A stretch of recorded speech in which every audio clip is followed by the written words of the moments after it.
ഇതാടാ അച്ഛൻ്റെ ആദ്യത്തെ വീട്. ചേരയൊക്കെ കൂട്ടിയിട്ടുണ്ട്.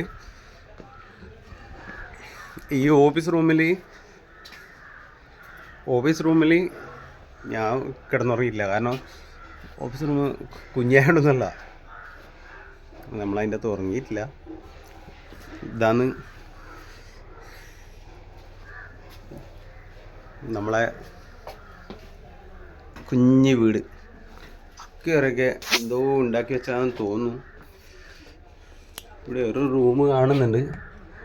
നമ്മൾ പണ്ട് കിടന്നുറങ്ങിയ അന്ന് ഡോറുണ്ടായിരുന്നില്ല. ഓഹോ, ഇന്ന് അവിടെ ഒരു അയ്യപ്പൻ്റെ ഫോട്ടോ ഉണ്ട്. പിന്നെ ബെഡ്റൂമുണ്ട്, കാര്യങ്ങളുണ്ട്, എന്തൊക്കെയോ ഉണ്ട്. ഇത് കുഞ്ഞാകോ. ഈ കുഞ്ഞാകത്താണ് എൻ്റെ അമ്മമ്മേൻ്റെ കൂടെ ഞാൻ കിടന്നുറങ്ങി. അമ്മമ്മേൻ്റെ മനസ്സും എൻ്റെ മനസ്സും കുഞ്ഞാകം തന്നെ പോലെ തന്നെയായിരുന്നു.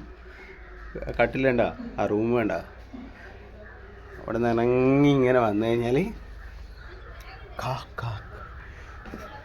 ഇതായിരുന്നു നമ്മളെ വീട്. അയ്യോ, ഇതെന്താ മൺപാത്രം? ഞാൻ ഇതുവരെ കണ്ടിട്ടില്ല കേട്ടാ. ഇതെന്താ ചെമ്പോ? ആ ചെമ്പ് അറിയില്ല കേട്ടോ.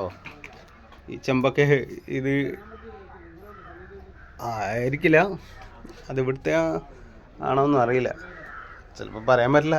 കാരണം അച്ചാച്ച ഏറ്റവും വലിയ പിന്നെ നാട്ടിലെ നെയ്ത്ത് കമ്പനിയിൽ പണിയെടുക്കുന്ന ഒരു വ്യക്തിയായിരുന്നു. അതായത് ചാത്തുവയർ എന്ന് പറഞ്ഞാൽ അന്ന് കാലത്ത് ഏറ്റവും വലിയ സംഭവമായിരുന്നു. ഓരോ വീട്ടിലെ ഏറ്റവും വലിയ നെയ്ത്തുകാരനായിരുന്നു അച്ചാച്ച എന്നാണ് ഞാൻ മനസ്സിലാക്കുന്നത്. കുറ്റിപ്പുറത്ത് അച്ചാച്ചനൊന്നും നോക്കാൻ സമയം ഉണ്ടായിരുന്നില്ല. ഇത് അമ്മമ്മ ഉണ്ടാക്കിയെടുത്തൊരു വീടായിരിക്കും എന്നാണ് എൻ്റെ മനസ്സിൽ. കടപ്പേലം വന്നത് പിന്നെയുള്ള സംഭവമായിരിക്കും. ഇതിപ്പം മാമ എന്തോ ട്രാക്ടർ എന്ന് പറഞ്ഞ കാട് വേക്കുന്ന സാധനം വാങ്ങിച്ചു വെച്ച് ഈ കട്ട വീട് തന്നെയായിരുന്നു. കാരണം ഇതിൻ്റെ ബാക്കിൽ നമുക്കൊരു കുയ്യ എടുത്തിട്ട് അതിൻ്റെ അകത്തുനിന്ന് കട്ട ഉണ്ടാക്കിയെടുത്ത് കുഞ്ഞ് വീടും കുഞ്ഞ് സ്വപ്നങ്ങളും ഉണ്ടായിരുന്നൊരു കാലഘട്ടം.